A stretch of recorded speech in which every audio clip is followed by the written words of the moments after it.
देखो हुण कम से कम कोई 8-9 ਲੱਖ ਬੰਦਾ ਹੋਣਾ ਜਿਨ੍ਹਾਂ ਕੋਲ ਡਾਕਟਰ ਨਹੀਂ ਹੈਗੇ। ਜਿਹੜਾ ਸਿਸਟਮ ਹੈ ਕੈਨੇਡਾ ਦਾ ਇਹ ਡਿਜ਼ਾਈਨ ਹੋਇਆ ਸੀ 84 ਦੇ ਵਿੱਚ, ਹੁਣ ਹੈਗਾ 2023। ਉਹਦੇ ਵਿੱਚ ਚੇਂਜਸ ਜਿਹੜੀਆਂ ਸੀ ਨਾ ਉਹ ਕਈ ਤਰ੍ਹਾਂ ਦੀਆਂ ਮਿਸ ਹੋ ਗਈਆਂ। ਜਿਹੜਾ ਚੇਂਜਸ ਆ ਰਹੀਆਂ ਇਹ ਸਾਰੀਆਂ ਚੇਂਜਸ ਦਾ ਅਸਰ ਪਰਸੋਂ ਇੱਕ ਦਿਨ 'ਚ ਨਹੀਂ ਹੋਣਾ। ਕਾਰ 84 'ਚ ਬਣੀ ਸੀ, ਉਹਨੂੰ ਤੁਸੀਂ 2023 'ਚ ਉਸੇ ਸਪੀਡ ਨਾਲ ਚਲਾ ਰਹੇ ਹੋ, ਉਹੀ ਗੈਸ ਰੱਖੀ ਹੈ, ਉਹੀ ਸਿਸਟਮ ਰੱਖਿਆ। ਪਰ ਸਰਕਾਰ ਦਾ ਤਾਂ ਫਰਜ਼ ਬਣਦਾ ਵੀ ਇਸ ਚੀਜ਼ ਨੂੰ ਸੋਲਵ ਕਰੇ। ਟੀਵੀ ਪੰਜਾਬ ਤੇ ਤੁਹਾਡਾ ਸਭ ਦਾ ਸਵਾਗਤ ਹੈ। ਸਾਥੀਓ, ਗੱਲਬਾਤ ਦੇ ਲਈ ਅੱਜ ਸਾਡੇ ਨਾਲ ਬਹੁਤ ਹੀ ਅਹਿਮ ਪਰਸਨੈਲਿਟੀ ਡਾਕਟਰ ਗੁਲਜ਼ਾਰ ਸਿੰਘ ਚੀਮਾ ਜੀ ਸ਼ਾਮਲ ਹੋ ਰਹੇ ਨੇ। ਡਾਕਟਰ ਗੁਲਜ਼ਾਰ ਸਿੰਘ ਚੀਮਾ ਇੱਕ ਸੀਨੀਅਰ ਡਾਕਟਰ ਹੋਣ ਦੇ ਨਾਲ ਇਹ ਸਟੂਡੈਂਟਸ ਨੂੰ ਪੜ੍ਹਾਉਂਦੇ ਵੀ ਨੇ, ਸੋਸ਼ਲ ਐਕਟਿਵਿਸਟ ਵੀ ਨੇ, ਅਤੇ ਨਾਲ ਹੀ ਇਹਨਾਂ ਨੇ ਰਾਜਨੀਤੀ ਦੇ ਖੇਤਰ 'ਚ ਵੱਡਾ ਇੱਕ ਮਾਰਕਾ ਮਾਰਿਆ ਹੋਇਆ, ਕਿਉਂਕਿ 2 ਵਾਰੀ ਵੱਖਰੀਆਂ ਸਟੇਟਾਂ ਕੈਨੇਡਾ ਦੀਆਂ ਚੁਣ ਕੇ ਇਹ ਇੱਕ ਵਾਰੀ ਮੰਤਰੀ ਵੀ ਰਹਿ ਚੁੱਕੇ ਨੇ ਸਟੇਟ ਗਵਰਨਮੈਂਟ ਦੇ ਵਿੱਚ। ਇਹਨਾਂ ਨਾਲ ਆਪਾਂ ਅੱਜ ਹੈਲਥ ਇਸ਼ੂ 'ਤੇ ਗੱਲਬਾਤ ਕਰਨੀ ਹੈਗੀ ਹੈ। ਡਾਕਟਰ ਸਾਹਿਬ, ਧੰਨਵਾਦ ਹੈ ਜੀ, ਤੁਹਾਡਾ ਸਵਾਗਤ ਹੈ।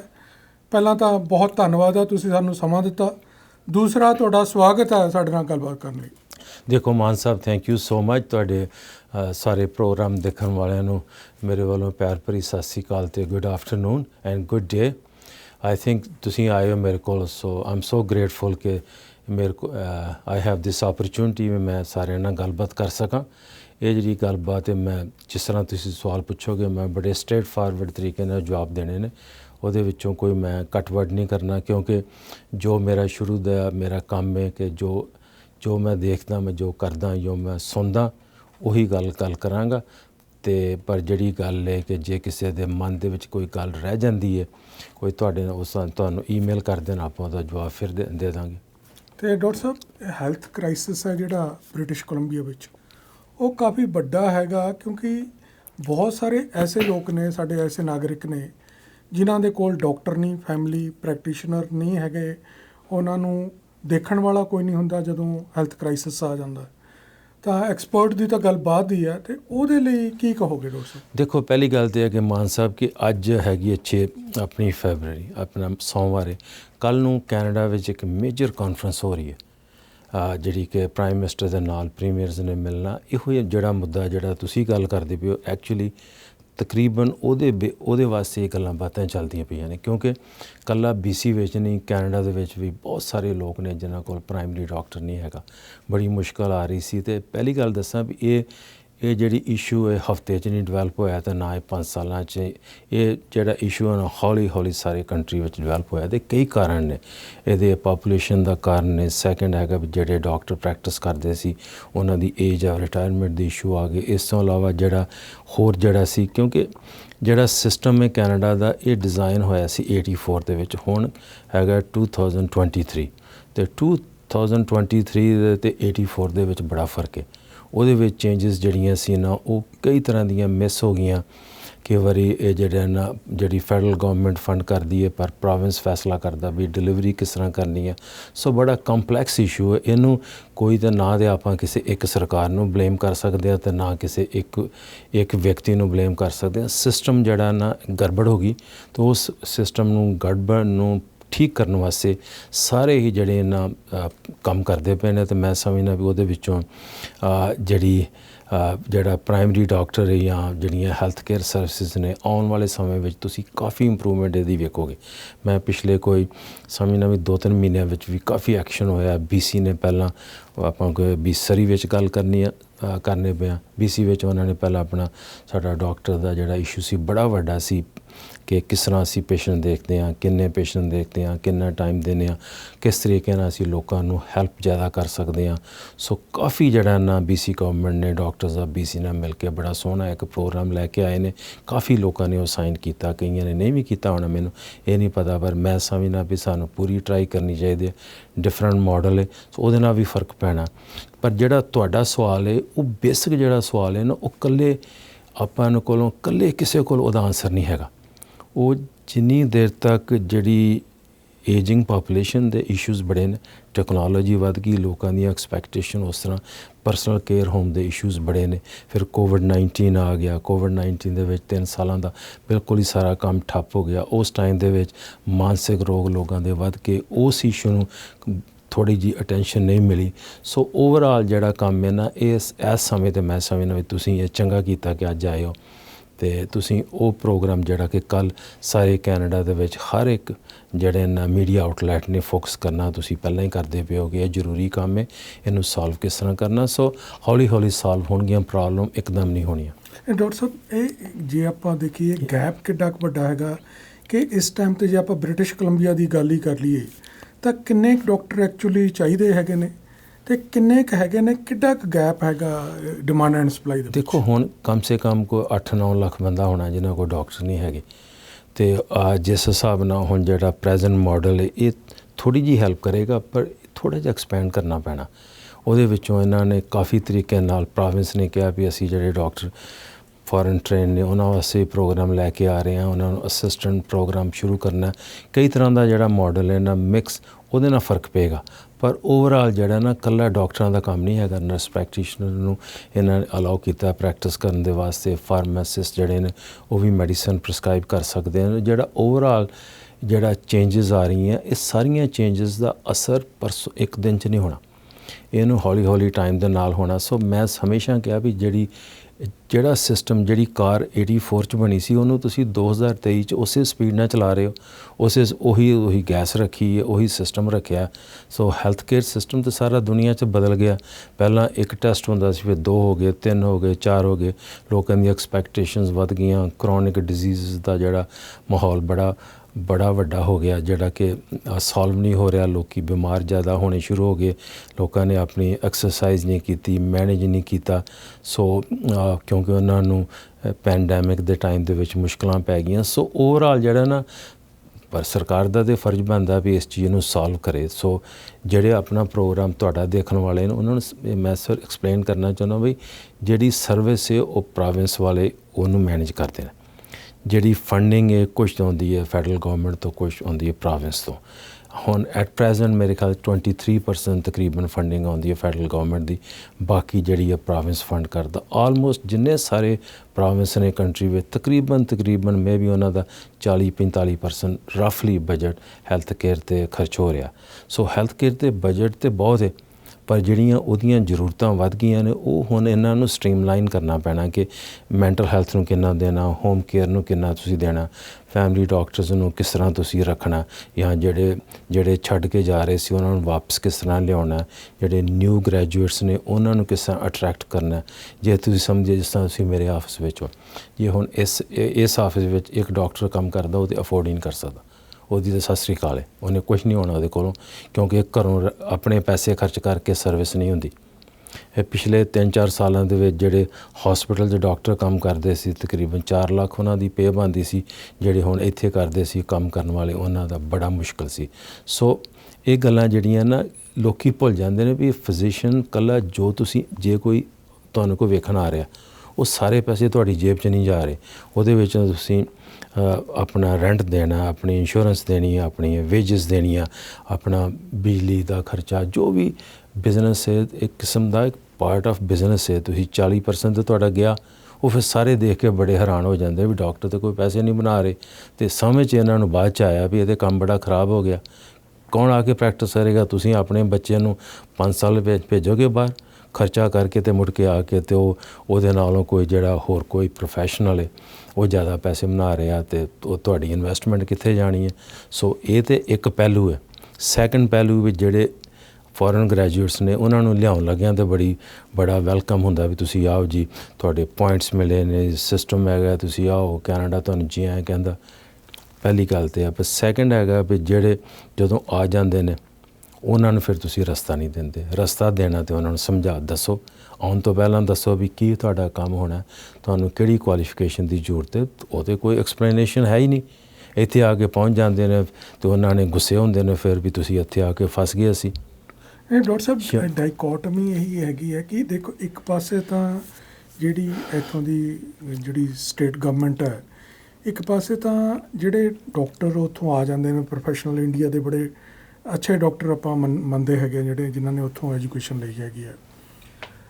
ਇੱਕ ਪਾਸੇ ਤਾਂ ਟੈਸਟ ਪਤਾ ਨਹੀਂ ਕਿਹੋ ਜਿਹੇ ਕੰਪਲਿਕੇਟਡ ਇੱਥੇ ਰੱਖੇ ਹੋਏ ਨੇ ਕਿ ਉਹਨਾਂ ਨੂੰ ਉਹ ਕਲੀਅਰ ਨਹੀਂ ਕਰ ਪਾਉਂਦੇ ਜਾਂ ਉਹਨਾਂ ਨੂੰ ਪ੍ਰੋਪਰ ਗਾਈਡੈਂਸ ਨਹੀਂ ਮਿਲਦੀ ਉਸ ਤਰੀਕੇ ਦੀ, ਅਤੇ ਉਹ ਆ ਕੇ ਇੱਥੇ ਕਈ ਹੋਰ ਜੋਬਸ ਦੇ ਵਿੱਚ ਲੱਗੇ ਹੋਏ ਨੇ। ਦੂਸਰੇ ਪਾਸੇ ਇਹਨਾਂ ਨੇ ਹੁਣ ਇਹ ਕਰਤਾ, ਉਸ 'ਤੇ ਤਾਂ ਕੰਪਰੋਮਾਈਜ਼ ਨਹੀਂ ਹੋ ਰਿਹਾ ਬਿਲਕੁਲ। ਦੂਸਰੇ ਪਾਸੇ ਹੁਣ ਜਿਹੜੇ ਹੈਗੇ ਨੇ ਫਾਰਮਾਸਿਸਟ ਨੂੰ ਵੀ ਅਤੇ ਤੁਸੀਂ ਅਲਾਓ ਕਰਤਾ ਹੈਗਾ ਕਿ ਗਵਰਨਮੈਂਟ ਨੇ ਕਿ ਉਹ ਵੀ ਪ੍ਰੈਸਕ੍ਰਾਈਬ ਕਰ ਸਕਦੇ ਨੇ। ਇਹ ਸਮਝ ਨਹੀਂ ਆ ਰਿਹਾ ਫੰਡਾ ਕੀ ਹੈਗਾ ਜੀ। ਨਹੀਂ ਦੇਖੋ, ਇਹ ਜੇ ਤੁਸੀਂ ਪਿਛਲੇ 2-3 ਮਹੀਨਿਆਂ 'ਚ ਨੋਟ ਕਰੋ ਕਿ ਜਿਹੜੀ ਪ੍ਰੈਜ਼ੈਂਟ ਮੌਜੂਦਾ ਸਰਕਾਰ ਹੈ, ਜਿਹੜੀ ਇਸ ਵਕਤ ਸਰਕਾਰ ਹੈ, ਉਹਨਾਂ ਨੇ ਕਾਫੀ ਚੇਂਜਸ ਲੈ ਕੇ ਆ ਰਹੇ। ਉਹ ਜਿਹੜੀਆਂ ਚੇਂਜਸ ਨੇ ਉਹਨਾਂ ਨੂੰ ਇੰਪਲੀਮੈਂਟ ਕਰਨ ਦੇ ਵਿੱਚ ਥੋੜ੍ਹਾ ਜਿਹਾ ਟਾਈਮ ਜ਼ਰੂਰ ਲੱਗਣਾ, ਪਰ ਚੇਂਜਸ ਆ ਰਹੀਆਂ। ਉਹਦੇ ਵਿੱਚ ਆਪਾਂ ਪਿੱਛੇ ਸੋਚਾਂਗੇ ਬੜੀ ਵੱਡੀ ਪ੍ਰੋਬਲਮ ਹੋਣੀ ਹੈ। ਆਉਣ ਵਾਲਾ ਜਿਹੜਾ ਸਮਾਂ ਮੈਨੂੰ ਜਾਪਦਾ ਵੀ ਠੀਕ ਆ ਰਿਹਾ, ਲੋਕਾਂ ਨੂੰ ਚਾਂਸ ਮਿਲੇਗਾ। ਕਿਉਂਕਿ ਜਸਟ ਇਮੈਜਿਨ ਵੀ ਤੁਸੀਂ ਹੁਣ ਤੁਹਾਡੀ ਕੁਆਲੀਫਿਕੇਸ਼ਨ ਹੈ, you are a senior journalist from India, 25 year ਦਾ ਕੰਮ ਕੀਤਾ, ਤੁਹਾਡੇ ਕੋਲ ਕ੍ਰੈਡੈਂਸ਼ੀਅਲਸ ਨੇ, ਨੈਚੁਰਲੀ ਤੁਹਾਡੇ ਕ੍ਰੈਡੈਂਸ਼ੀਅਲਸ ਆਰ ਰੈਕੋਗਨਾਈਜ਼ਡ। ਪਰ ਜੇ ਆ ਕੇ ਥੋੜ੍ਹਾ ਜਿਹਾ ਤੁਹਾਨੂੰ ਸਿਸਟਮ ਦਾ ਤੇ ਪਤਾ ਕਰਨਾ ਪੈਣਾ ਨਾ, ਉਹ ਤੁਹਾਨੂੰ ਟ੍ਰੇਨਿੰਗ ਮਿਲਣੀ ਚਾਹੀਦੀ ਜਿਹੜੀ ਤੁਸੀਂ ਲੈਂਦੇ ਹੋ। ਇਸੇ ਤਰੀਕੇ ਨਾਲ ਜਿਹੜੇ ਡਾਕਟਰ ਨੇ ਜਾਂ ਨਰਸਿਸ ਨੇ ਜਾਂ ਫਿਜ਼ੀਓਥੈਰੇਪਿਸਟ ਨੇ, ਜਿਹੜੇ ਕੋਈ ਵੀ ਦੂਜੇ ਕੰਟਰੀ ਵਿੱਚ ਜਾਂਦਾ, ਸਿਸਟਮ ਬਾਰੇ ਤਾਂ ਜਾਣਨਾ ਪੈਣਾ ਨਾ, ਉਹਦੇ ਵਾਸਤੇ ਚਾਹੀਦੀ ਸਪੈਸ਼ਲ ਟ੍ਰੇਨਿੰਗ ਵਗੈਰਾ ਮੇਰੇ ਖਿਆਲ 'ਚ ਪ੍ਰੋਵਾਈਡ ਕਰਨ ਲੱਗੇ ਨੇ। ਕਈ ਤਰ੍ਹਾਂ ਦੇ ਪ੍ਰੋਗਰਾਮ ਕੈਨੇਡਾ ਵਿੱਚ ਇਸਟੈਬਲਿਸ਼ ਹੋ ਰਹੇ ਨੇ ਕਿ ਜਿਹੜੇ ਫੋਰਨ ਗ੍ਰੈਜੂਏਟਸ ਨੇ ਉਹਨਾਂ ਨੂੰ ਸਪੋਰਟ ਦਿਓ ਜ਼ਿਆਦਾ। ਹੁਣ ਇੱਥੇ 96 ਨੇ, ਪਹਿਲਾਂ 25 ਹੁੰਦੇ ਸੀ, ਉਹ ਇਹਨਾਂ ਵਧਾ ਦਿੱਤੇ ਨੇ। ਹੁਣ ਮੈਡੀਕਲ ਸਕੂਲ ਵੀ ਲੱਗਾ ਨਵਾਂ ਖੁੱਲ੍ਹਣ, ਉਹਦੇ ਨਾਲ ਵੀ ਫਰਕ ਪੈਣਾ, ਔਰ 5 ਸਾਲਾਂ ਬਾਅਦ ਹੋਣਾ। ਮੈਡੀਕਲ ਸਕੂਲ ਦਾ ਪਰਸੋਂ ਦੇ ਗ੍ਰੈਜੂਏਟ ਤਿਆਰ ਨਹੀਂ ਹੋਣੇ, ਪਰ ਜਿਹੜੇ ਆਲਰੇਡੀ ਤਿਆਰ ਨੇ ਉਹਨਾਂ ਵਾਸਤੇ ਪ੍ਰੋਗਰਾਮ ਇਸਟੈਬਲਿਸ਼ ਕਰਨ ਲੱਗੇ ਨੇ। ਅਤੇ ਅਸੀਂ ਵੇਟ ਕਰਨੇ ਪਏ ਹਾਂ ਵੀ ਚੰਗਾ ਸਗੋਂ ਲੋਕਾਂ ਨੂੰ ਫਾਇਦਾ ਹੋਏਗਾ। ਪਰ ਜੇ ਤੁਸੀਂ ਸਮਝਦੇ ਹੋ ਵੀ ਇਕੱਲਾ BC ਦੀ ਪ੍ਰੋਬਲਮ ਨਹੀਂ, ਇਹ ਸਾਰੀ ਕੰਟਰੀ ਵਿੱਚ ਇਹ ਕੰਮ ਚੱਲਦਾ ਪਿਆ। ਦੁਨੀਆ ਦੇ ਵਿੱਚ ਹੈਲਥ ਕੇਅਰ ਪ੍ਰੋਫੈਸ਼ਨਲ ਦੀ ਸ਼ਾਰਟੇਜ ਐਵਰੀਵੇਅਰ, ਇਹ ਇਕੱਲਾ ਇੱਥੇ ਨਹੀਂ ਹੈਗਾ। ਦੂਸਰਾ ਹੈਗਾ ਵੀ ਸਾਨੂੰ ਬੜਾ ਭੁਲੇਖਾ ਕਿ ਇਹ ਹੁੰਦਾ ਵੀ ਟੂ ਮੱਚ ਡਿਸਕ੍ਰਿਮੀਨੇਸ਼ਨ ਇਸ ਕੰਮ 'ਚ। ਇਹ ਵੀ ਜਿਹੜਾ ਸ਼ਬਦ ਹੈ ਨਾ, ਇਹ ਵੀ ਠੀਕ ਨਹੀਂ ਹੈਗਾ। ਕਿਉਂਕਿ ਹਰ ਜਗ੍ਹਾ 'ਤੇ ਨਵੇਂ ਆਪਾਂ ਇੱਥੇ ਆਉਂਦੇ ਹਾਂ ਅਤੇ ਗੱਡੀ ਨਹੀਂ ਆਪਾਂ ਨਵੀਂ ਤਰੀਕੇ ਨਾਲ ਸਿੱਖਦੇ, ਲਾਇਸੈਂਸ ਲੈਂਦੇ ਹਾਂ। ਜੇ ਤੁਸੀਂ ਕੋਈ ਵੀ ਪ੍ਰੋਫੈਸ਼ਨਲ ਕੰਮ ਕਰਨਾ, ਕੋਈ ਇੰਜੀਨੀਅਰ ਹੈ, ਕੋਈ ਹੋਰ ਪ੍ਰੋਫੈਸ਼ਨਲ ਜਾਂਦਾ, ਕ੍ਰੈਡੈਂਸ਼ੀਅਲਸ ਕਰਵਾਉਂਦੇ ਨੇ, ਉਹ ਸਾਰਾ ਸਾਨੂੰ ਕੰਮ ਕਰਨਾ ਪੈਣਾ। ਪਰ ਜਦੋਂ ਕੰਮ ਕਰਨ ਤੋਂ ਬਾਅਦ ਤੁਹਾਨੂੰ ਇੱਕ ਰੋਡ ਮੈਪ ਚਾਹੀਦਾ। ਉਹ ਜਿਹੜਾ ਪਹਿਲਾਂ ਰੋਡ ਮੈਪ ਅਤੇ ਰੋਡ ਮੈਪ ਦੱਸਣ ਵਾਸਤੇ ਤਾਂ ਬਹੁਤ ਹੈਗਾ, ਪਰ ਪ੍ਰੈਕਟੀਕਲ ਕਰਨ ਵਾਸਤੇ ਜਗ੍ਹਾ ਕੋਈ ਨਹੀਂ ਸੀ। ਹੁਣ ਉਹ ਜਿਹੜਾ ਰੋਡ ਮੈਪ ਹੈ, ਉਹ ਤੁਸੀਂ ਕਿਸ ਤਰ੍ਹਾਂ ਆਪਣੀ ਐਗਜ਼ਾਮ ਪਾਸ ਕਰਨ ਤੋਂ ਬਾਅਦ ਟ੍ਰੇਨਿੰਗ ਲੈਣੀ ਹੈ, ਕਦੋਂ ਪ੍ਰੈਕਟਿਸ ਸ਼ੁਰੂ ਕਰਨੀ, ਉਹ ਹੁਣ ਐਸਟੈਬਲਿਸ਼ ਕਰਨ ਲੱਗੇ ਨੇ। ਕਈ ਤਰ੍ਹਾਂ ਦੇ ਪ੍ਰੋਗਰਾਮ ਆ ਰਹੇ ਨੇ ਕੈਨੇਡਾ ਵਿੱਚ, ਸੋ ਉਹਦਾ ਫਾਇਦਾ ਜ਼ਰੂਰ ਹੋਏਗਾ। ਆਉਣ ਵਾਲਾ ਸਮਾਂ ਜਿਹੜਾ ਨਾ ਉਹ ਠੀਕ ਰਹਿਣਾ, ਉਹਦੇ ਨਾਲ ਲੋਕਾਂ ਨੂੰ ਬਹੁਤ ਫਰਕ ਪਏਗਾ। ਜਿਹੜਾ ਨਵਾਂ ਮਾਡਲ BC ਵਿੱਚ ਆਇਆ, ਉਹਦੇ ਨਾਲ ਕੁਆਲਿਟੀ ਆਫ ਕੇਅਰ ਬੜੀ ਇੰਪਰੂਵਮੈਂਟ ਹੋਣੀ ਹੈ। ਫਾਰ ਐਗਜ਼ਾਮਪਲ ਵੀ ਜੇ ਤੁਸੀਂ 20-25 ਪੇਸ਼ੈਂਟ ਦੇਖਦੇ ਹੋ ਰੋਜ਼ ਦੇ, ਕਿਤੇ 50 ਵੇਖ ਕੇ ਮਸਾਂ ਖਰਚੇ ਪੂਰੇ ਕਰਦੇ, 25 ਵੇਖ ਕੇ ਤੁਸੀਂ ਚੰਗੇ ਤਰੀਕੇ ਨਾਲ ਉਹਨਾਂ ਨੂੰ ਟਾਈਮ ਦੇ ਰਹੇ ਹੋ। ਜੇ ਇੱਕ ਪੇਸ਼ੈਂਟ ਨੂੰ ਵੀ ਤੁਸੀਂ ਪ੍ਰੋਪਰ ਤਰੀਕੇ ਨਾਲ ਦੇਖ ਕੇ ਉਹਦੀ ਪ੍ਰੋਪਰ ਕੇਅਰ ਕਰਕੇ ਫਾਲੋ ਅਪ ਕਰਕੇ, ਨੈਚੁਰਲੀ ਫਰਕ ਤਾਂ ਪੈਣਾ ਹੀ ਪੈਣਾ। ਇਹ ਕਹਿਣ ਤੋਂ ਲੋਕ ਡਰਦੇ ਨੇ, ਪਰ ਮੈਂ ਨਹੀਂ ਸਮਝਦਾ ਵੀ ਇਹਦੇ ਵਿੱਚ ਡਰਨ ਵਾਲੀ ਗੱਲ ਹੈ। ਵੀ ਜਦੋਂ ਤੁਸੀਂ ਕੋਈ ਸਰਵਿਸ ਪ੍ਰੋਵਾਈਡ ਕਰਨੀ ਹੈ, ਉਹਦਾ ਪ੍ਰੋਪਰ ਕੰਪਨਸੇਸ਼ਨ ਬਹੁਤ ਇੰਪੋਰਟੈਂਟ ਹੈ। ਕਿਉਂਕਿ ਜਿਹੜੀ ਹੈ ਨਾ ਪੈਸ਼ਨ ਦਾ ਜਿਹੜਾ ਨਾ ਉੱਥੋਂ ਤੱਕ ਹੁੰਦਾ, ਇੱਕ ਟਾਈਮ ਤੱਕ ਹੀ ਹੁੰਦਾ ਪੈਸ਼ਨ, ਉਸ ਤੋਂ ਬਾਅਦ ਤੁਸੀਂ ਖਰਚੇ ਨਹੀਂ ਚਲਾਣੇ। ਡਾਕਟਰ ਸਾਹਿਬ, ਉਹ ਠੀਕ ਹੈਗਾ ਕਿ ਚਲੋ ਹੋਪਫੁਲੀ ਵੀ ਕੈਨ ਐਕਸਪੈਕਟ ਕਿ ਜਿਹੜਾ ਫਿਊਚਰ 'ਚ ਸੁਧਰ ਜਾਏਗਾ। ਪਰ ਜਿਹੜਾ ਕਰੰਟ ਸਿਨੈਰੀਓ ਆ ਉਹਦੇ 'ਚ ਡਾਕਟਰ ਸਾਹਿਬ ਬਹੁਤ ਸਾਰੀਆਂ ਦਿੱਕਤਾਂ ਆ ਰਹੀਆਂ ਨੇ। ਲੋਕ ਜੇ ਐਮਰਜੈਂਸੀ 'ਚ ਕ੍ਰਾਈਸਿਸ ਦੇ ਵਿੱਚ ਵੀ ਨੇ, ਬਹੁਤ ਵੱਡਾ ਹੈਲਥ ਕ੍ਰਾਈਸਿਸ ਹੈਗਾ ਹੀ ਹੈ ਲੋਕਾਂ ਨੂੰ, ਉਹਨਾਂ ਨੂੰ ਵੀ ਕਈ ਘੰਟੇ ਵੇਟ ਕਰਨਾ ਪੈਂਦਾ ਹੌਸਪੀਟਲ ਜਾ ਕੇ। ਇੱਕ ਹੌਸਪੀਟਲ ਹੈ ਸਾਡੇ ਕੋਲ ਸਰੀ 'ਚ, ਅਤੇ ਹਾਲਾਂਕਿ ਪਾਪੂਲੇਸ਼ਨ ਸਾਡੀ ਜਿਹੜੀ ਵੈਂਕੂਵਰ ਤੋਂ ਸਲਾਈਟਲੀ ਜਿਹੀ ਘੱਟ ਹੈਗੀ ਹੈ, ਉੱਥੇ 4 ਹੌਸਪੀਟਲ ਨੇ ਲੋਕਾਂ ਨੂੰ ਸਾਂਭਣ ਲਈ। ਅਤੇ ਇਹ ਫਿਰ ਕਿੱਦਾਂ ਹੋਏਗਾ ਕਿ ਲੋਕਾਂ ਨੂੰ ਸਾਂਭਿਆ ਨਹੀਂ ਜਾ ਰਿਹਾ ਡਾਕਟਰ ਸਾਹਿਬ? ਦੇਖੋ, ਜਿਹੜੀ ਨਾ ਪਾਪੂਲੇਸ਼ਨ ਦੇ ਮੁਤਾਬਿਕ ਨਵਾਂ ਹੌਸਪੀਟਲ ਹੁਣ ਆ ਰਿਹਾ, ਕੋਈ ਚੀਜ਼ ਵੀ ਹਫ਼ਤੇ ਮਹੀਨੇ ਵਿੱਚ ਡਿਵੈਲਪ ਨਹੀਂ ਹੋਣੀ। ਸੋ ਉਹ ਜਿਹੜੀ ਨਾ ਇਸ਼ੂ ਤਕਰੀਬਨ ਰਿਜ਼ੋਲਵ ਹੋ ਚੁੱਕਾ। ਉਹ ਕਲੋਵਰਡੇਲ ਦੇ ਵਿੱਚ ਬਣਨਾ ਹੌਸਪੀਟਲ, ਇੱਕ ਹੌਸਪੀਟਲ ਸਰੀ ਵਿੱਚ ਹੈਗਾ, ਜਿਮ ਪੈਡੀਸਨ ਹੈਗਾ, ਆਊਟ ਪੇਸ਼ੈਂਟ ਕਲੀਨਿਕ, ਬਾਕੀ ਵੀ ਅਰਜੈਂਟ ਕੇਅਰਸ ਕਲੀਨਿਕਸ ਬਣਦੀਆਂ ਪਈਆਂ। ਹੌਸਪੀਟਲ ਇੱਕ ਹੋਰ ਬਣਨਾ ਤੇ ਜ਼ਰੂਰੀ ਹੈ ਜਿਹੜਾ ਕਿ ਆਲਰੇਡੀ ਪਾਪੂਲੇਸ਼ਨ ਵਾਸਤੇ ਬਣਦਾ ਪਿਆ, ਪਰ ਓਵਰਆਲ ਜਿਹੜਾ ਨਾ ਮਾਨ ਸਾਹਿਬ ਜਿਹੜੀ ਸਿਚੁਏਸ਼ਨ ਹੈਗੀ ਹੈ, ਇਹ ਜਿਹੜੀ ਅਪਰੋਚ ਹੈ ਇਹਨੂੰ ਬਦਲਣਾ ਪੈਣਾ। ਹਰ ਚੀਜ਼ ਡਾਕਟਰ ਜਾਂ ਐਮਰਜੈਂਸੀ ਨਹੀਂ ਹੈਗੀ, ਉਹਦੇ ਵਿੱਚ ਹੋਰ ਵੀ ਤਰੀਕੇ ਹੈਗੇ ਨੇ। ਜਿਸ ਤਰ੍ਹਾਂ ਤੁਸੀਂ ਦੱਸਿਆ ਫਾਰਮਾਸਿਸਟ ਉਹਨਾਂ ਨੂੰ ਅਲਾਓ ਕੀਤਾ ਵੀ ਪ੍ਰੈਕਟਿਸ ਕਰੋ, ਵਾਈ ਨਾਟ। ਤੁਸੀਂ ਦੱਸੋ ਜਿੱਥੋਂ ਅਸੀਂ ਆਏ ਹਾਂ 70% ਦੇ ਮੈਡੀਸਨ ਜਾ ਕੇ ਲੋਕੀ ਡਾਕਟਰ ਨੂੰ ਤਾਂ ਮਿਲਦੇ ਨਹੀਂ, ਸਿੱਧਾ ਜਾ ਕੇ ਫਾਰਮਾਸਿਸਟ ਨੂੰ ਕਹਿਣਾ ਮੈਨੂੰ ਆਹ ਮੈਡੀਸਨ ਦੇ ਦੇ, ਆਹ ਮੈਡੀਸਨ ਦੇ ਦੇ। ਹੋ ਰਿਹਾ ਕਿ ਨਹੀਂ ਹੋ ਰਿਹਾ? ਦੁਨੀਆ ਵਿੱਚ ਹਰ ਜਗ੍ਹਾ ਦੇ ਵਿੱਚ ਇਸ ਤਰ੍ਹਾਂ ਤਾਂ ਨਹੀਂ ਨਾ ਸਿਸਟਮ ਹੈਗਾ। ਸੋ ਜੇ ਅਸੀਂ ਬਾਕੀਆਂ ਨਾਲ ਕੰਪੇਅਰ ਕਰੀਏ, ਓਵਰਆਲ ਦੇਖੀਏ ਵੀ ਆਪਾਂ ਕਿੱਥੇ ਹਾਂ, we are still at a very good place. ਕਿਉਂਕਿ ਜੇ ਐਮਰਜੈਂਸੀ ਕੇਅਰ ਹੈ, ਫॉर ਐਗਜ਼ਾਮਪਲ ਹਾਰਟ ਦੀ ਸਰਜਰੀ ਕਰਾਉਣੀ ਹੈ, ਕੈਂਸਰ ਕੇਅਰ ਹੈ ਜਾਂ ਤੁਹਾਨੂੰ ਕੋਈ ਹੋਰ ਚੀਜ਼ ਹੈ, ਉਹ ਕਦੀ ਨਹੀਂ ਕਿਸੇ ਨੂੰ ਵਾਪਸ ਨਹੀਂ ਭੇਜਦੇ। ਦੇਖੋ ਕੈਂਸਰ ਕੇਅਰ ਇੱਥੋਂ ਵਰਗੀ ਕਿਤੇ ਨਹੀਂ ਹੈਗੀ ਹੈ, ਤੁਹਾਨੂੰ ਆਪਰੇਸ਼ਨ ਕਰਾਉਣਾ ਪੈਂਦਾ ਹਾਰਟ ਵਾਸਤੇ, ਤੁਹਾਡਾ ਕੰਮ ਠੀਕ ਹੈ। ਸੋ ਜੇ ਤੁਸੀਂ ਕਹੋ ਕਿ 100% ਸਿਸਟਮ ਗੜਬੜ ਹੋਈ, ਉਹ ਵੀ ਸਟੇਟਮੈਂਟ ਜਿਹੜੀ ਹੈ ਨਾ ਉਹ ਫਿੱਟ ਨਹੀਂ ਬਹਿੰਦੀ, ਕਿਉਂਕਿ ਇਸ ਟਾਈਮ ਦੇ ਵਿੱਚ ਕਾਫੀ ਇੰਪਰੂਵਮੈਂਟ ਆ ਰਹੀਆਂ, ਆਉਣ ਵਾਲੇ ਸਮੇਂ ਵਿੱਚ ਹੋਰ ਇੰਪਰੂਵਮੈਂਟ ਆਉਣਗੀਆਂ। ਅਤੇ ਚਾਹੀਦਾ ਸਾਨੂੰ ਕਿ ਇਸ ਚੀਜ਼ ਬਾਰੇ ਪੋਜ਼ੀਟਿਵ ਸੋਚ ਰੱਖੀਏ। ਬਾਕੀ ਇੱਕ ਮੈਂ ਤੁਹਾਡੇ ਪ੍ਰੋਗਰਾਮ ਦੇ ਥਰੂ ਮੈਂ ਸਾਰਿਆਂ ਨੂੰ ਆਪਾਂ ਸ਼ੇਅਰ ਕਰ ਸਕਦੇ ਹਾਂ, ਗੱਲ ਇਹ ਕਿ ਜਦੋਂ ਆਪਾਂ ਇਸ ਚੀਜ਼ ਨੂੰ ਸੋਚਦੇ ਹਾਂ ਵੀ ਅਜੇ ਹਫ਼ਤਾ ਤੁਸੀਂ ਇੱਥੇ ਕੋਈ ਵੀ ਬੰਦਾ ਇਹ ਲੈ ਲਓ ਫॉर ਐਗਜ਼ਾਮਪਲ ਕੋਈ ਪਰਸਨ ਇਹ, ਉਸ ਇਨਸਾਨ ਦੀ ਇਸ ਕੰਟਰੀ ਵਿੱਚ ਕੋਈ ਕੰਟਰੀਬਿਊਸ਼ਨ ਨਹੀਂ, ਨਾ ਇਹਨੂੰ ਬਣਾਉਣ 'ਚ, ਨਾ ਦੇ ਸਿਸਟਮ ਨੂੰ ਐਸਟੈਬਲਿਸ਼ ਕਰਨ ਦੇ ਵਿੱਚ। ਹਫ਼ਤੇ 2 ਹਫ਼ਤੇ ਵਿੱਚ ਤੁਸੀਂ ਕਿਸ ਤਰ੍ਹਾਂ ਐਕਸਪੈਕਟ ਕਰਦੇ ਹੋ ਵੀ ਜਿਹੜੇ ਸਿਸਟਮ ਦੇ ਵਿੱਚ ਤੁਸੀਂ ਨਵੇਂ 'ਚ ਆਏ ਹੋ ਉਹ ਤੁਹਾਡੇ ਵਾਸਤੇ ਸਾਰਾ ਕੁਝ ਬਦਲ ਜੇ? ਹੋ ਨਹੀਂ ਨਾ ਸਕਦਾ। ਥੋੜ੍ਹਾ ਜਿਹਾ ਟਾਈਮ ਦੇਣਾ ਪੈਣਾ, ਥੋੜ੍ਹੀ ਜਿਹੀ ਐਕਸਪੈਕਟੇਸ਼ਨ ਵੀ ਲੋ ਕਰਨੀ ਪੈਣੀ ਹੈ ਕਿ ਅਸੀਂ ਆਉਂਦਿਆਂ ਸਾਰਾ ਕੁਝ ਤਾਂ ਨਹੀਂ ਹੋ ਸਕਦਾ।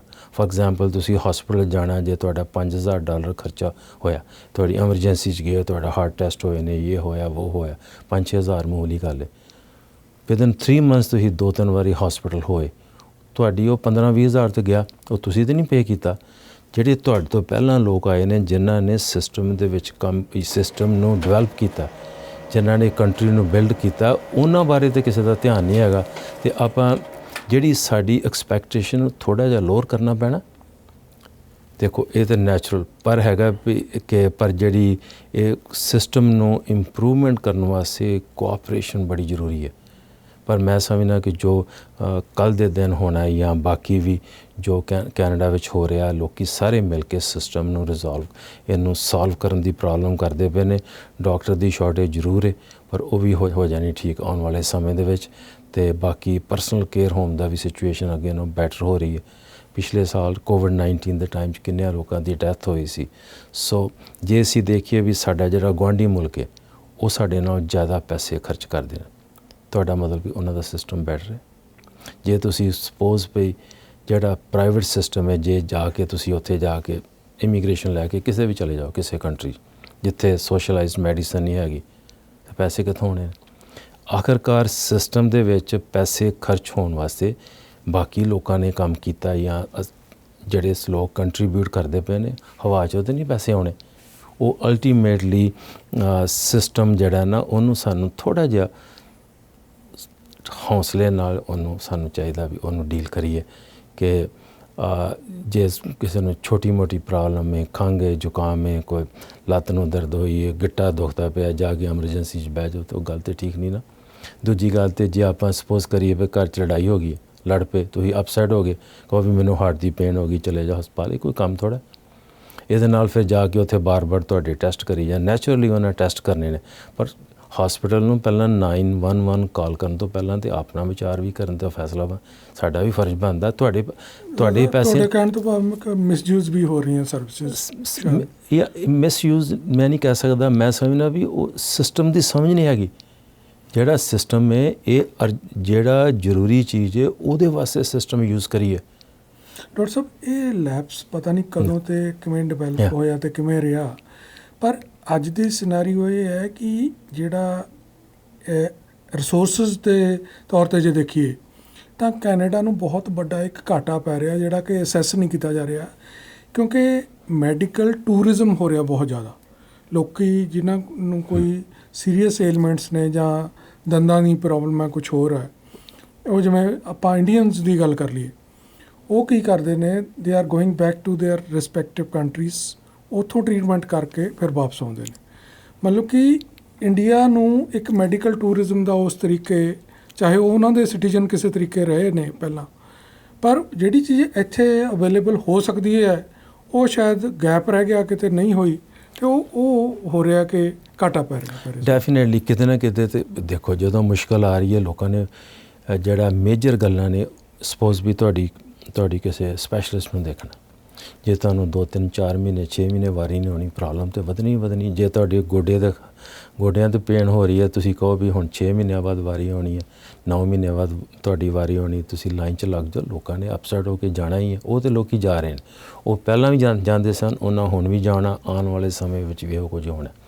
ਦੂਸਰੀ ਗੱਲ ਇਹ ਵੀ ਜੇ ਤੁਸੀਂ ਸਮਝੋ ਵੀ ਅੱਜ ਕਿਸੇ ਨੂੰ ਹਾਰਟ ਅਟੈਕ ਇੱਥੇ ਹੋਇਆ, ਅਤੇ ਜੇ ਉਹਨੂੰ ਕੋਈ ਕਦੀ ਐਮਰਜੈਂਸੀ ਵਾਲੇ ਵਾਪਸ ਨਹੀਂ ਭੇਜਦੇ ਵੀ ਤੁਸੀਂ ਆਪਣੇ ਘਰ ਜਾਓ। ਜੇ ਕਿਸੇ ਨੂੰ ਕੋਈ ਸਟ੍ਰੋਕ ਹੋਇਆ ਤਾਂ ਕਿਸੇ ਨੂੰ ਘਰ ਨਹੀਂ ਭੇਜਦੇ, ਜੇ ਕਿਸੇ ਨੂੰ ਟਿਊਮਰ ਆ ਗਿਆ ਉਹਨੂੰ ਘਰ ਤੇ ਨਹੀਂ ਭੇਜਦੇ। ਸੋ ਜਿਹੜੀ ਮੇਨ ਜਿਹੜਾ ਫੋਕਸ ਹੈ ਨਾ, ਉਹ ਤਾਂ ਅਜੇ ਵੀ ਠੀਕ ਹੈ। ਜਿਹੜੀ ਇਹਦੀ ਸਪਿਰਿਟ ਆਫ ਹੈਲਥ ਕੇਅਰ ਹੈ ਜਾਂ ਜਿਹੜੀ ਠੋਸ ਕੰਮ ਹੈ, ਉਹ ਤਾਂ ਅਜੇ ਵੀ ਠੀਕ ਹੈ। ਪਰ ਜਿਹੜਾ ਜਿਹੜਾ ਆਲੇ ਦੁਆਲੇ ਦਾ ਕੰਮ ਠੀਕ ਕਰਨਾ ਪੈਣਾ। ਮੈਡੀਕਲ ਟੂਰਿਜ਼ਮ ਦਾ ਤੇ ਇੰਡੀਆ ਵਿੱਚ ਮੈਂ $14 ਬਿਲੀਅਨ ਦਾ ਹੈਗਾ, ਪਰ ਉਹ ਸਾਰਾ ਕੈਨੇਡਾ ਤੋਂ ਨਹੀਂ ਜਾ ਰਿਹਾ, ਉਹ ਬਾਕੀ ਮਿਡਲ ਈਸਟ ਕੰਟਰੀ ਤੋਂ ਜਾ ਰਿਹਾ। ਇਹ ਚਾਹੀਦਾ ਵੀ ਸਾਨੂੰ ਸਿਸਟਮ ਇੱਦਾਂ ਡਿਵੈਲਪ ਕਰੀਏ ਵੀ ਤਾਂ ਕਿ ਲੋਕ ਇੱਥੇ ਸਰਵਿਸ ਲੈ ਸਕਣ। ਪਰ ਸਰਵਿਸ ਤੇ ਇਸੇ ਜਿਨ੍ਹਾਂ ਵਾਸਤੇ ਚਾਹੀਦੀ ਉਹਨਾਂ ਕੋਲ ਨਹੀਂ ਹੈਗੀ, ਅਤੇ ਬਾਹਰੋਂ ਕਿੰਨੇ ਆਉਣਾ।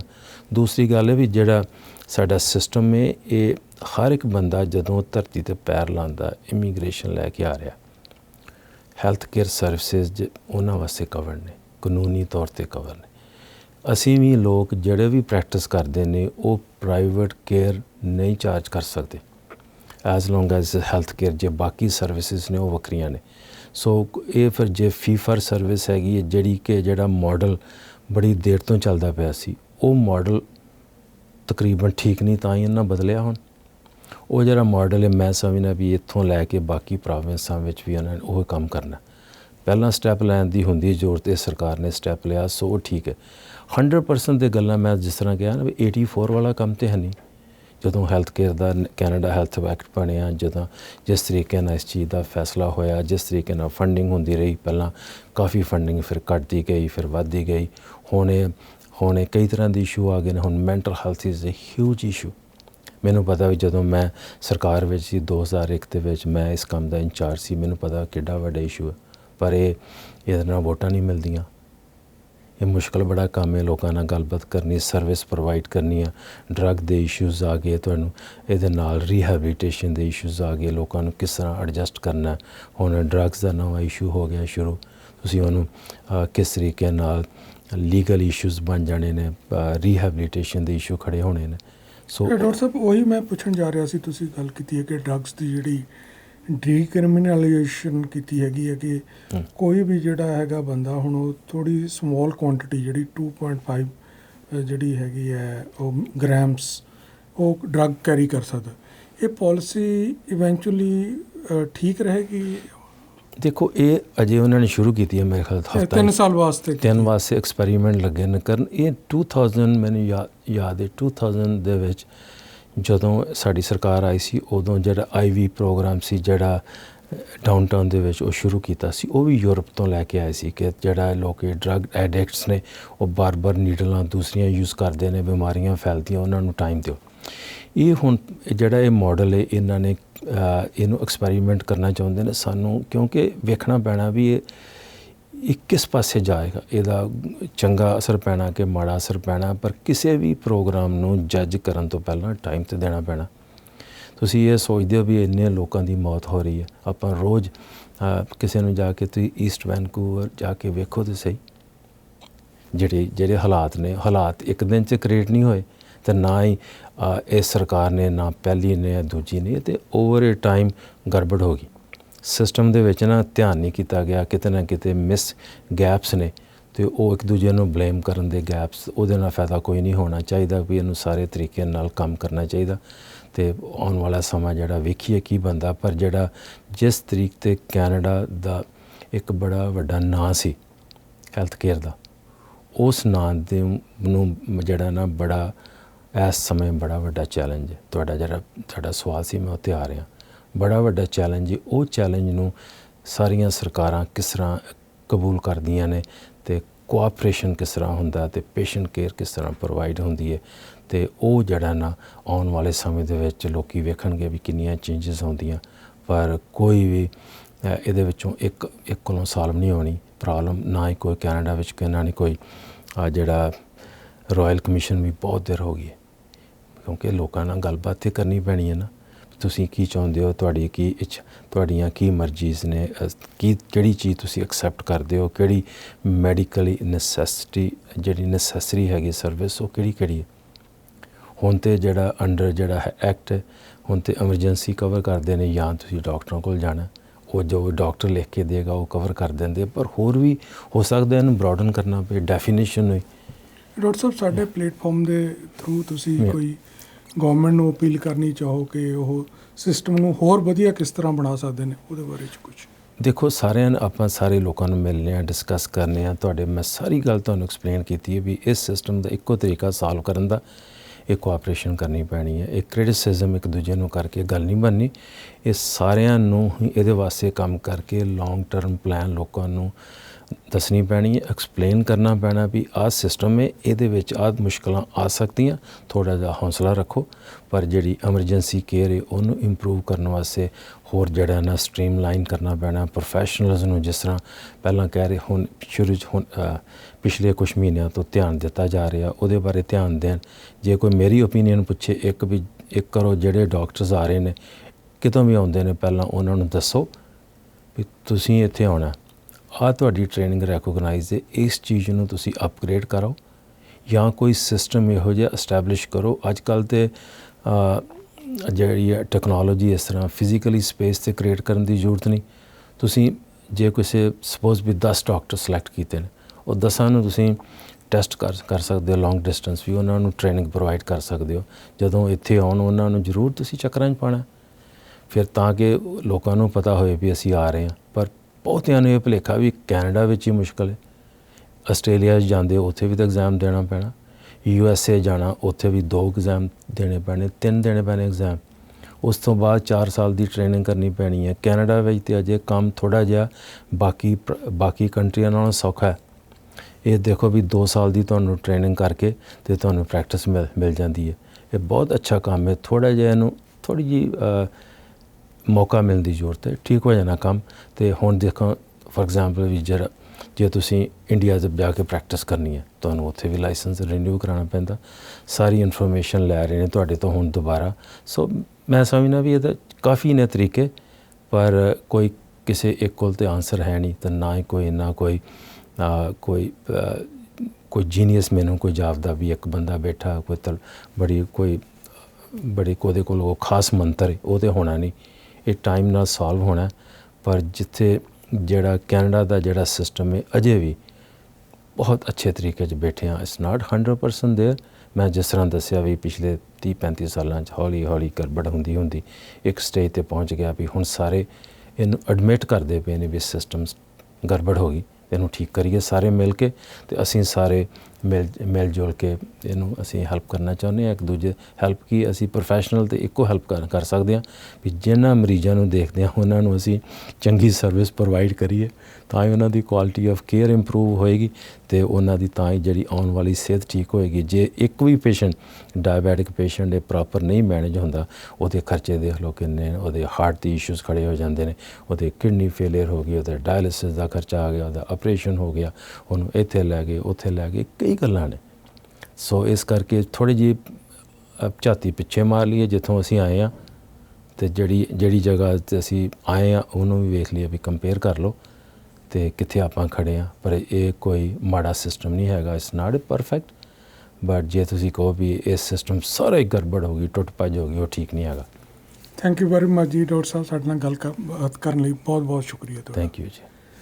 ਸਾਥੀਓ, ਇਹ ਸਨ ਡਾਕਟਰ ਗੁਲਜ਼ਾਰ ਸਿੰਘ ਚੀਮਾ, ਜਿਨ੍ਹਾਂ ਨੇ ਦੱਸਿਆ ਕਿ ਸਾਡੀ ਮੈਡੀਕਲ ਹੈਲਥ ਦੇ ਵਿੱਚ ਕੀ ਸਟੈਂਡਿੰਗ ਹੈ, ਕੀ ਪਾਲਿਸੀਜ਼ ਆ ਰਹੀਆਂ ਨੇ, ਕਿਵੇਂ ਇੰਪਰੂਵਮੈਂਟ ਹੋ ਸਕਦੀ ਹੈ, ਕਿਵੇਂ ਸਾਰਿਆਂ ਦਾ ਸਮਰਥਨ ਚਾਹੀਦਾ ਹੈਗਾ।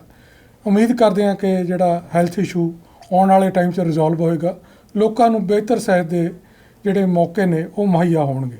ਕੈਮਰਾਮੈਨ ਅਰਮਿੰਦਰ ਖੀਵਾ ਦੇ ਨਾਲ ਮੈਂ ਕੁਲਦੀਪ ਮਾਨਫਾ ਟੀਵੀ ਪੰਜਾਬ। ਧੰਨਵਾਦ।